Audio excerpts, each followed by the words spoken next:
Terima kasih pemirsa, Anda masih bersama kami dalam Berita Papua. Untuk Anda yang baru bergabung, kami akan menyajikan kembali 3 berita utama hari ini.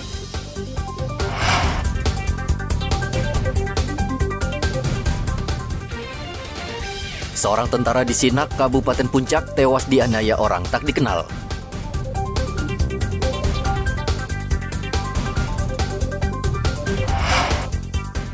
Pembakar wanita di Sorong ditangkap polisi.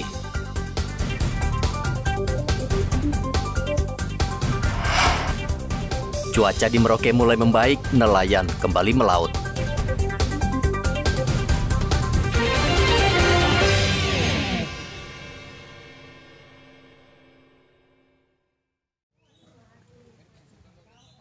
Cuaca di perairan selatan Papua membaik. Tinggi gelombang laut tidak seperti hari-hari sebelumnya yang bisa mencapai 3 meter. Cuaca yang baik tentu tidak dilewatkan begitu saja oleh para nelayan untuk mencari ikan setelah 2 pekan lamanya menganggur dan hanya berdiam diri di rumah. Syarifuddin, salah satu nelayan di Kampung Binaloka, memberanikan diri untuk mencari ikan. Ia berharap cuaca semakin membaik karena ia membutuhkan uang untuk menafkahi keluarga. Bagus, Di. Jadi sudah mulai mencari ikan ini? Sudah mulai aktivitas kembali. Oh, sudah kembali. Sudah berapa hari mencari ikan, Pak? Ini baru mulai. Baru mulai hari ini, Pak, ya? Kalau hasilnya seperti apa, Pak, kira-kira kalau kita di sini kan jaring dasar. Jaring dasar ya, tradisional, Pak, ya? Kalau hasilnya bagaimana, Pak? Kira-kira cukup banyak untuk hasil ini? Ya, lumayan kalau dari ini saja. Dari mencari, Pak. Ya. Ini jadi sebentar mau berangkat ini, Pak? Ya, sebentar subuh. Ini semua rata-rata sudah pergi melaut nelayannya? Sebagian saja. Oh, sebagian saja. Yang lain kenapa belum mau? Belum keluar dulu. Kenapa? Masih takut? Ya, mungkin begitulah. Masih takut. Tapi kalau cuaca ini, Pak, menurut nelayan kira-kira memang sudah stabil? Sudah mendingan. Sudah mendingan. Ya. Tapi kira-kira untuk ramalan dari nelayan sendiri ke depan masih ada ombak besar kan? Masih ada. Masih ada, Pak, ya? Waktu Tenggara. Oh, Tenggara, Pak, ya? Itu kapan rencananya itu? Kalau Tenggara kan bulan 3, bulan 4. Bulan 3, bulan 4. Cuaca buruk yang terjadi selama beberapa pekan membuat nelayan Binaloka terpuruk. Mereka tidak mendapat pemasukan karena tidak bisa mencari ikan. Akibatnya banyak nelayan menderita, bahkan sebagian harus makan 1 hari sekali karena tidak ada uang. Muhammad Ridwan melaporkan dari Merauke, Papua Selatan.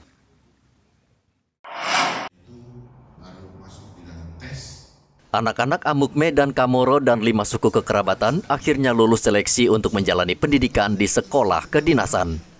Bupati Johannes Retop didampingi Kepala BKP SDM Mimika Ananias Faut bertatap muka dengan 23 anak yang lulus tes untuk dibina di lembaga bimbel bersama orang tua mereka.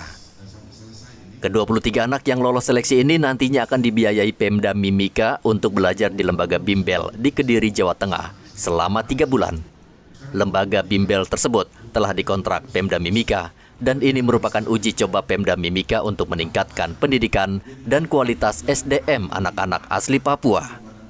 Bupati Mimika berpesan kepada orang tua dari 23 anak-anak ini agar selalu memberikan semangat dan dukungan agar bisa lulus di sekolah kedinasan yang menjadi pilihan mereka. Selalu ada sekolah-sekolah kedinasan secara khusus IPDN misalnya, yang mereka anak-anak kita ini selalu tes tidak pernah lulus. Target saya sekarang, target kami, bahwa anak-anak kita ini harus bisa masuk kepada sekolah-sekolah kedinasan. Kenapa kita arahkan ke sekolah-sekolah kedinasan? Supaya mereka bisa langsung bekerja. Selesai pendidikan mereka bisa bekerja. Persoalannya sekarang adalah bahwa bagaimana supaya mereka bisa masuk di sekolah kedinasan. Pengalaman membuktikan bahwa selamanya mereka tidak lulus. Nah, begitu mereka tidak lulus terus didiskreditkan seakan-akan itu bahwa pemerintah tidak berpihak pada orang asli. Sehingga kami coba berpikir solusinya bagaimana. Ternyata solusinya memang kita harus satu-satunya, kita harus memberikan bimbingan belajar sebelum mereka mengikuti tes.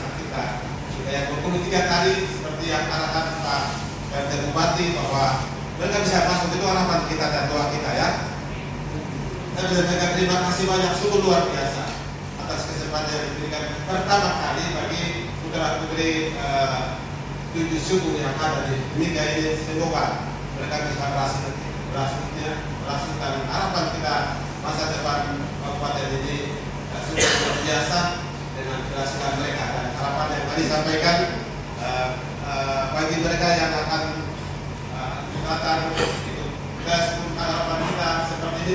sampai kapanpun yang berganti pimpinan pejabat di sini. Harapan kita seperti itu. Dan ini satu peluang yang sangat luar biasa selama ini belum pernah terjadi. Dan ini terima kasih. Tadi sudah Bapak sudah sampaikan beberapa contoh.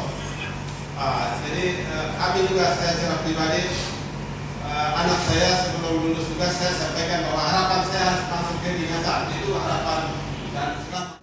Pemda Mimika berharap agar putra-putri Amuk Medan Kamoro dapat bersaing dengan anak-anak di Jawa dan daerah lain, serta berharap bila kembali nanti bisa membangun daerahnya.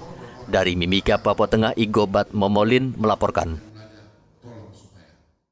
Pemirsa, informasi tadi sekaligus mengakhiri jumpa kita dalam Berita Papua. Saya Graciela Taime mewakili seluruh tim redaksi yang bertugas menyampaikan terima kasih. Selamat beraktivitas, sampai jumpa.